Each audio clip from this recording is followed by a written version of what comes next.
안녕하세요. 소리소리입니다. 오늘도 한국 단편소설 중 한 작품을 가지고 왔습니다. 이태준 작가의 꽃나무는 심어놓고 라는 작품인데요. 매우 생소한 작가인의 이름과 또 매우 생소한 작품인 것 같습니다. 하지만 어떤 내용인지 좀 너무 궁금해서 읽어보려고 합니다. 그러면 이제 시작할게요. 이태준의 꽃나무는 심어놓고. 자꾸 돌아만 뭘 해. 어서 바람을 줬을 때 휑하니 걸어야지. 하면서 아내를 돌아보는 그도 말소리는 천연스러우나 눈에는 눈물이 다시 핑그르 돌았다. 이 고갯마루만 넘어서면 저 동리는 다시 보려야 안 보이려니 생각할 때 발도 천근이나 무거워지는 것 같았다. 이 고개, 이 집에서 오리밖에 안 되는 고개. 나무를 헤치고 이 고개턱을 넘어설 때마다 제일 먼저 눈에 띄곤 하던 저 우리 집. 집에서 연기가 떠오르는 것을 볼 때마다 허리띠를 조르고 다시 나무찜을 쥐고 일어서곤 하던 이 고개. 이 고개에선 넘어가는 햇볕에 우리 집 울타리에 빨아넣은 아내의 치마까지 빤히 보이곤 했다.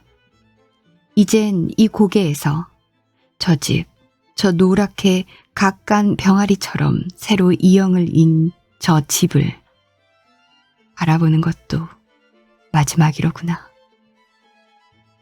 그는 고개 마루턱에 올라서더니 짐을 지키며 다시 한번 돌아서서 동네를 바라보았다. 아무데를 가도 저런 동네는 없을 것이다. 읍을 갔다 와도 성황당 턱만 내려서면 바람 한 점 없이 아늑하고 빨래하기 좋고 먹어도 좋은 앞 개울물이며 날이 추우면 뒷산에 올라 솔잎만 긁어도 며칠씩은 염려 없이 떼더니 이젠 모두 남의 동네 이야기로구나. 어서 갑시다 하면서 이번에는 뒤에 떨어졌던 아내가 눈물 콧물을 풀어 던지며 앞을 섰다. 그들은 고개를 넘어서선 보잘것없이 달아났다. 산에는 이불보, 옷구러미, 솥, 바가지 쪽해서 한 짐 꾸역꾸역 걸머지고 여편네는 어린애를 머리도 안 보이게 이불에 꿍쳐서 업은 데다 무슨 기름병 같은 것을 들고 앞서거니 뒤서거니 하여 도랑이면 건너뛰고 굽은 길이면 논틀 밭틀로 질러가면서 귀에서 바람이 싱싱 나게 달아났다. 장날이 아니라 길에는 만나는 사람도 별로 없었다. 이따금 발밑에서 모초리가 포드득 날고 밭고랑에서 꿩이 놀라서 꺽꺽거리며 산으로 달아나는 것밖에 아무것도 없었다. 길이나 잘못 들면 어째? 밤낮 나무 다니던 데를 모를까? 조그만 갈래길을 지날 때 이런 말을 주고받는 것일 뿐 다시는 입이 붙은 듯 묵묵히 걸어 그들은 점심때가 훨씬 지나서야 서울 가는 큰 길에 들어섰다. 큰 길에는 바람이 제법 세차게 불었다. 전봇줄이 앵앵 울었다. 동지가 내일인가 모레인가 하는 때라 얼음같이 날카로운 바람결에 그들의 옷깃은 다시금 떨리었다. 바람이 차서도 떨리거니와 그보다도 길고 어마어마하게 넓은 길, 그리고 눈이 모자라게 아늑하니 깔려있는 긴 길. 그 길은 그들에게 눈에도 설거니와 발에도 마음에도 선 길이었다. 논틀과 밭둑으로 올 때에는 그래도 그런 줄은 몰랐는데 척 신장로에 올라서니 그젠 정말 낯선 데로 가는 것 같고 뚜렷한 이유 없이 살 길을 찾아 떠나는 불안스러운 걱정이 확 치밀었던 것이다. 그래서 앵앵하는 전봇줄 소리도 메세나 꿩의 소리보다 엄청나게 무서웠다. 서로 말은 하지 않았어도 사내나 아내나 다 같이 그랬다. 그들은 그 길을 그저 10리, 20리 걸어 나가는 수밖에 없었다.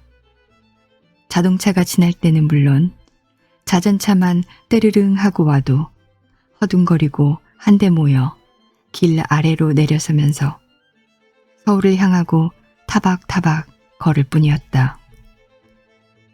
그들은 세 식구였다. 저희 내외, 방서방과 김씨와 김씨 등에 업혀가는 두 돌 되는 딸의 정순이었다. 며칠 전까지는 방서방의 아버지 한 분까지 네 식구로서 그가 나서 32해 동안 살아온 이번에는 떠나는 그 동리에서 그리운 게 없이 살았었다. 남의 땅이 남아 몇 대째 눌러붙여오던 김진산의 땅은 내 땅이나 다름없이 마음 놓고 부쳐먹었다. 김진사 당내에는 온 동리가 텃세 한 푼도 물지 않고 지냈으며 김진사가 돌아간 후에도 다른 지방에 대면 그리 심한 지주는 아니었다. 김진사의 아들 김의관도 돌아간 아버지의 덕성을 본받아 소작인네가 혼례나 초상 같은 큰 일을 치르면 을에 타작에서 2섬, 석섬씩은 깎아주었다. 이렇게 착한 김의관이 무엇에 써버리느라고 그 좋은 땅들을 잡혀버렸는지 자긴들의 무딘 눈치로는 그 내용을 알 수가 없었다.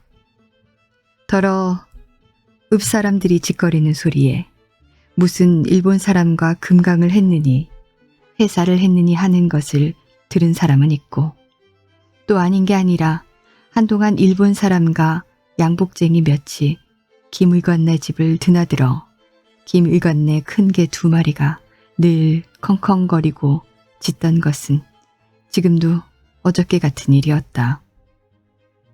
아무튼 김의관네가 안성인가 어디로 떠나가고 지주가 일본 사람의 회사로 갈린 다음부터는 제 땅마직이나 따로 가진 사람 전에는 배견하기가 어려웠다.